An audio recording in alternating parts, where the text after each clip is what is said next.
guys.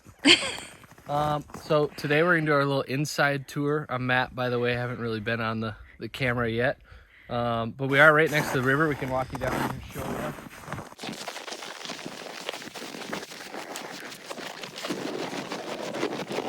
So you can kind of see a little bit. Might be too bright, but I think next time we'll do a little bit more about who we are and what we do and where we live. But for the time being, this is the Seagull River.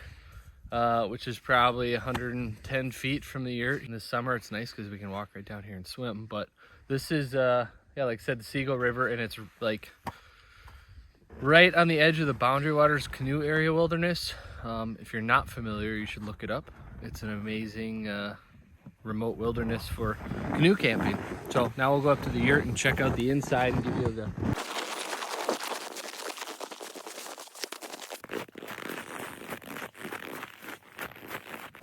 Okay, so we are going to take you guys inside and show you the ins and out of our yurt and kind of how we did the process and how everything works, why we did what we did.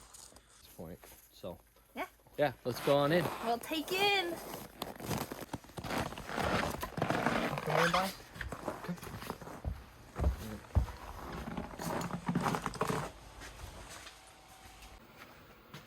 Okay, welcome to the yurt, the inside, for our edition of Cribs. We're in the kitchen here. I can start here and we can kind of work our way around. But, so the kitchen was really important to us. We're firm believers that you spend a lot of time in the kitchen, especially in a small space. So we can start from one side and work to the other. We debated a lot about the fridge and the stove size we were going to get. We knew as much as we cook that we'd want the full size stove. Maybe could have got away with 3/4 size fridge, but we didn't. I think the only thing I would have done different if we did was put a pantry in the corner over there. But otherwise it's worked out really, really well. We essentially bought the cheapest unfinished cabinets you could get. Picked out the color. Well, Cassidy picked out the color and the knobs, and we did all that ourselves. We had some friends that inspired us that had some ButcherBox countertop. Same thing, bought it raw, finished it, cut it. Really liked the looks of it. It flows well with the floor and the walls. And then we had a friend come in and help us with the backsplash as well. And I would say other than the backsplash and running the gas lines for our stove and fireplace, everything else was done by us. As far as the shelving, we definitely want to do an open concept shelving, and we thought the can lights would be really cool. What we didn't think about was that no light would get through the shelf. So after the fact, we bought this little rope lighting for super cheap, and it's actually just got a little remote, and you can dim it and stuff like that. And that has definitely brightened things up a lot. Here we've got a little coffee bar above our garbage and recycling. That was a last minute addition. We have a little espresso machine, and we really didn't want that bulky thing on the counter. So I just built a little shelf, used the same paint and a little countertop piece that was left over, and made that a little coffee nook. Also, I can talk a little bit about our sink and our water system. We did not put indoor plumbing in here, which I talked a little bit about, and we'll have more videos on the outhouse and stuff.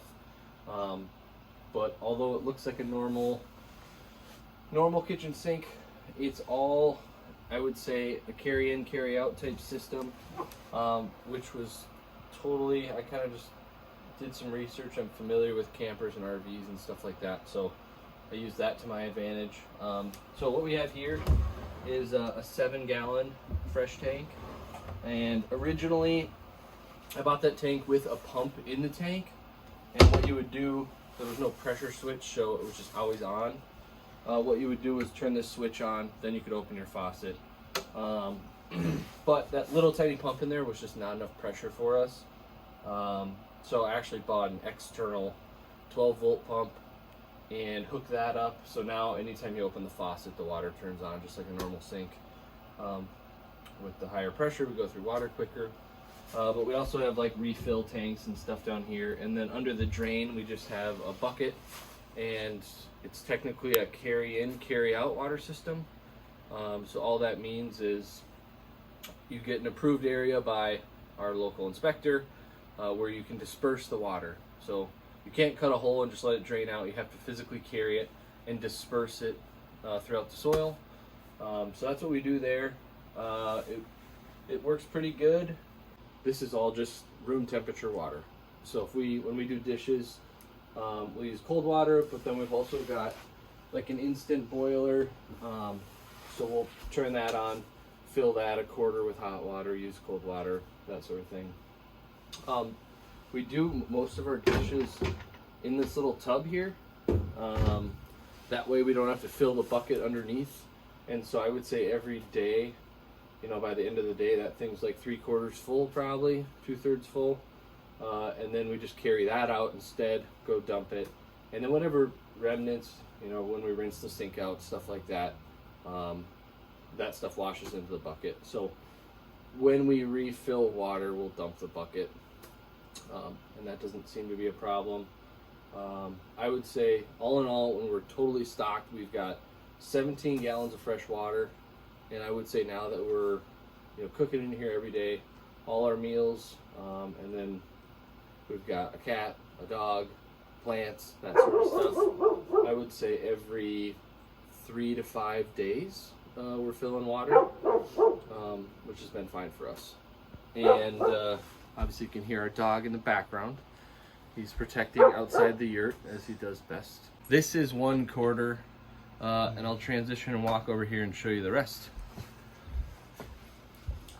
So the bar top itself, not as thick, not the same countertop.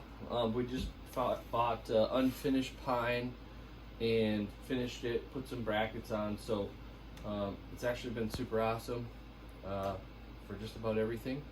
And then when you're cooking and stuff, you feel, I mean, you can talk and hang out. So it serves as our dining room, I guess, too. This is our kitchen table and the whole works.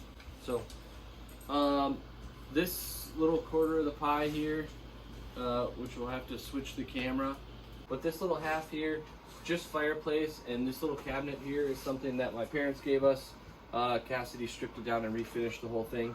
It's just pantry and storage, so the top one is like our pantry for dry goods and stuff like that. And then we'll do a little spin around and show you the living room. So the living room, pretty simple. That was our big thing, was keeping everything simple and not too crowded.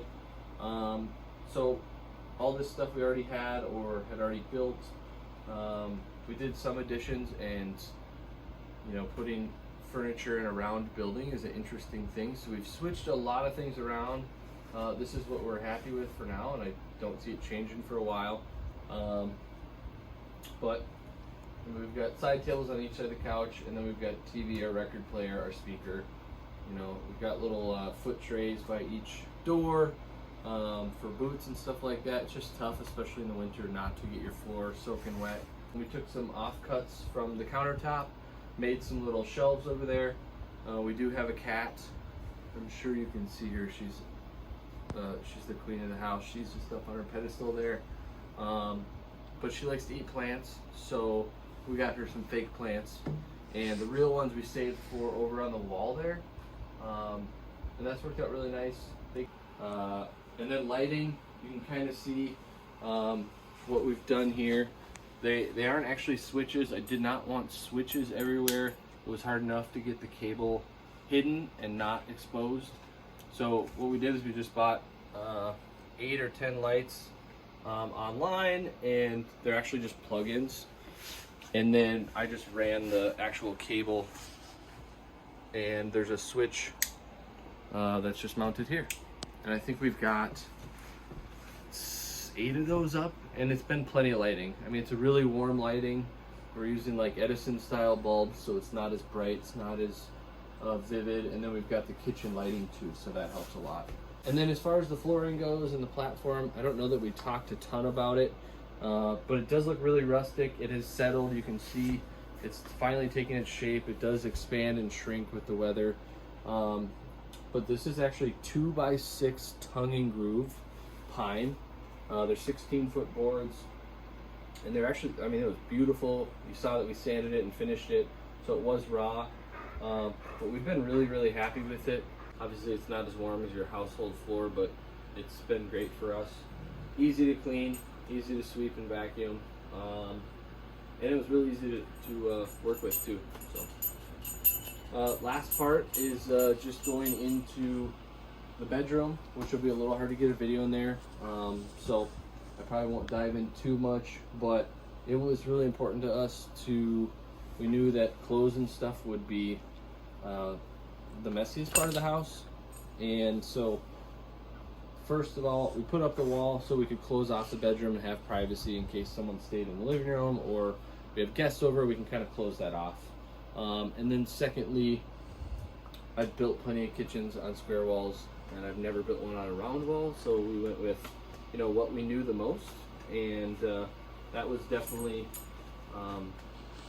the two parts of the wall. And you know, it's a 12 by 12 wall, so it's one actual quarter.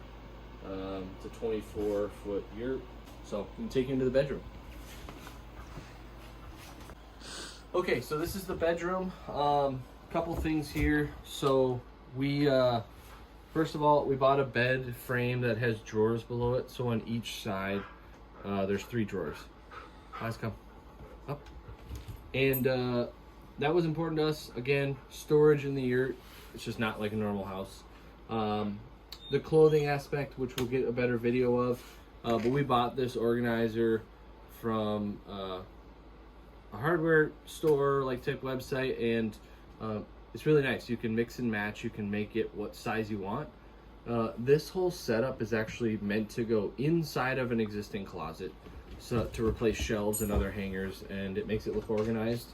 It's got 4 spots to hang clothes in the middle. It's got spots for different baskets, and then it's got 4 drawers as well. And it's been really nice for us. You know, there's plenty of room for us to each walk around on both sides of the bed. And then on the other side here, we also have another organizer that has more bins. We've got more bins and spots than we know what to do with. And other than that, it's been nice. We added an extra light. And then our switch for the fan is in the bedroom. And we've got an extra space heater in here to take the edge off when it's below 0. But it's mostly for comfortability, and most nights we don't need it, which is nice. This is the bedroom. So I think that's pretty much it. That's the most of the tour for now. Stay tuned for the outhouse and the other additions and a little bit more about us. Thanks for watching.